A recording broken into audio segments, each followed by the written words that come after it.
পেহেলগামে জঙ্গি হামলার জেরে কাশ্মীর সীমান্তে ব্ল্যাকআউট মহড়া চালিয়েছে ভারত। পাশাপাশি পাকিস্তানের চেনাব নদীর পানিও বন্ধ করে দিয়েছে মোদী সরকার।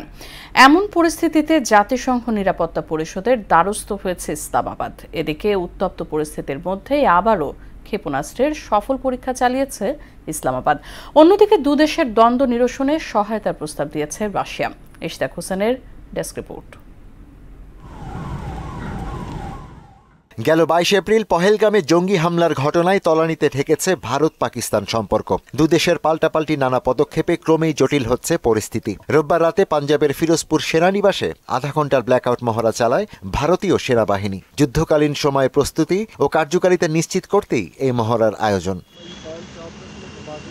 এদিকে বাগলিহার বাঁধের মাধ্যমে পাকিস্তানের চেনাব নদীর পানি প্রবাহ কমিয়ে দিয়েছে ভারত। জানা গেছে একইভাবে কিষানগঙ্গা বাঁধের মাধ্যমে ঝিলন নদীর পানি প্রবাহ নিয়ন্ত্রণের পরিকল্পনা করছে নয়াদিল্লি। এইসবের মধ্যে এবার 120 কিলোমিটার পথ পাড়ি দিতে সক্ষম ফাতা সিরিজের ক্ষেপণাস্ত্রের সফল পরীক্ষা চালিয়েছে পাকিস্তান। সোমবার ক্ষেপণাস্ত্রটির পরীক্ষার বিষয় নিশ্চিত করে পাকিস্তানের আন্তঃবাহিনী জনসংযোগ দপ্তর ISPR। ভারতের এসব কর্মকাণ্ডকে আগ্রাসী আখ্যা দিয়ে বিষয়টি জাতিসংঘের নিরাপত্তা পরিষদে তুলতে যাচ্ছে পাকিস্তান।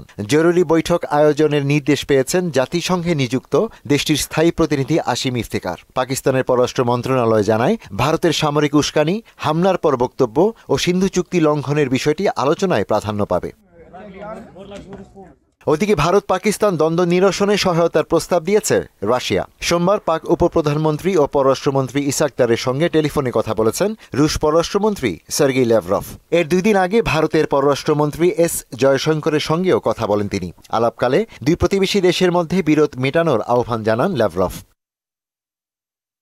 পহেলগামে জঙ্গি হামলার ইস্যুতে দুই দেশের চলমান উত্তেজনার কারণে মালয়েশিয়ায় সরকারি সফর বাতিল করেছেন পাকিস্তানের প্রধানমন্ত্রী শাহবাজ শরীফ। ইশতিয়াক হোসেন, মোহনা সংবাদ।